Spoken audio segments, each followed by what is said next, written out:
Porque neste momento, como dizem e bem, as cinzas da vossa avó estão no jazigo de uma família estranha, não é?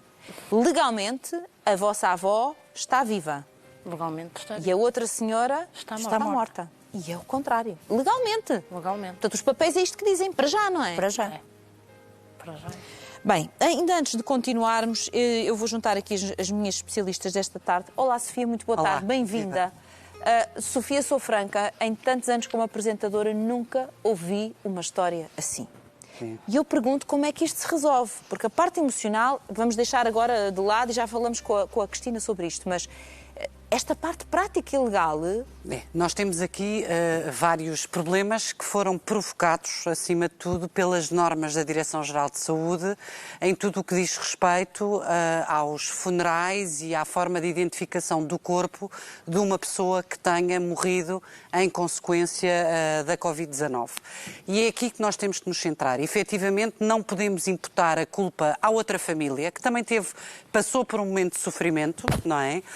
Ao ter-lhe comunicado que a sua morte de alguém, claro. Matriarca tinha morrido, passaram pelo processo do funeral sem velório e fizeram aquilo que são as normas da Direção-Geral de Saúde, que deve optar-se pela cremação das pessoas que acabam por morrer com Covid-19, precisamente por questões de saúde pública. Também não é aconselhável, por exemplo, se conseguirem de alguma forma não querer a cremação, é desaconselhável também que os corpos sejam depositados nos jazigos das famílias. E isto tudo por questões que se sobrepõem à vontade até da própria família ou ao desejo da pessoa que faleceu. E, portanto, primeiro ponto, as questões de saúde pública. Ultrapassada esta questão, o que é que esta norma da Direção-Geral de Saúde vem dizer? Vem dizer a determinada altura que quando as pessoas morrem por Covid-19, não é facilitada à família a identificação do corpo para evitar precisamente o perigo de contágio.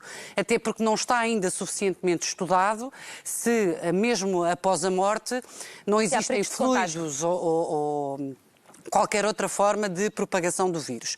E, portanto, as pessoas são envoltas, isoladas, no fundo, é difícil dizer isto, mas é verdade, num saco, para que não haja propagação do vírus, colocadas numa urna que não pode ser aberta nem à família. E a identificação é feita pelos documentos de identificação dessa pessoa. E é aqui que está a questão, que é sabermos até que ponto é que vamos imputar a quem, que neste momento ainda não sabemos, a responsabilidade civil pelo dano que foi causado a esta família. Esta família tem um dano que é irreparável, claro, que é o dano de não ter podido ainda de fazer o seu luto, de não ter podido cumprir com a vontade da avó e, portanto, isto eu vou deixar aqui para a outra convidada que explicará muito melhor do que eu. Mas é um dano que, do ponto de vista jurídico, tem relevância e é indenizável.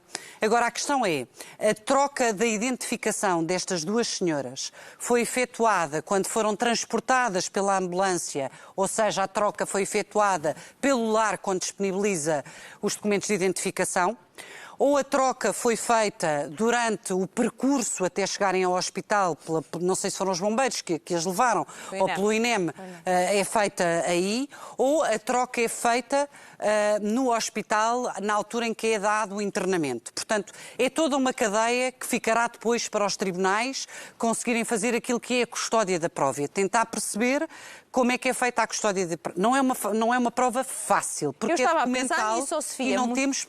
As pessoas estavam doentes e não vão conseguir, pelo menos a sobreviva, depor sobre esta matéria. Mas aqui, neste caso, eu costumo dizer que não há qualquer possibilidade de a culpa morrer solteira. Porque, no limite, quando é feita a identificação do corpo para que seja efetuado o atestado de óbito, não é? Portanto, quando o médico declara a morte de alguém, deve, efetivamente, fazer a comparação pelo documento de identificação.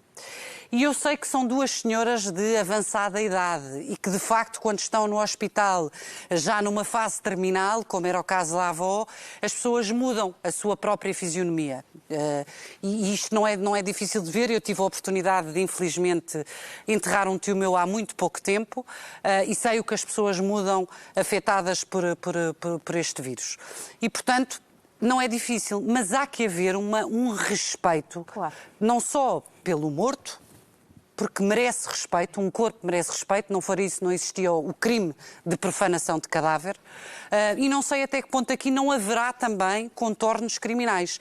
Mas eu acho que não é isto que esta família quer. A lição que nós temos que dar hoje aqui, e por isso eu vou insistir, Fátima, se me permitir, é que a Direção-Geral de Saúde deve criar as condições para que as famílias possam identificar os corpos numa altura em que cada vez temos mais mortes. E esta norma da Direção-Geral de Saúde, este caso, a sua avó, pode servir para que outros casos sucedâneos não aconteçam no nosso país.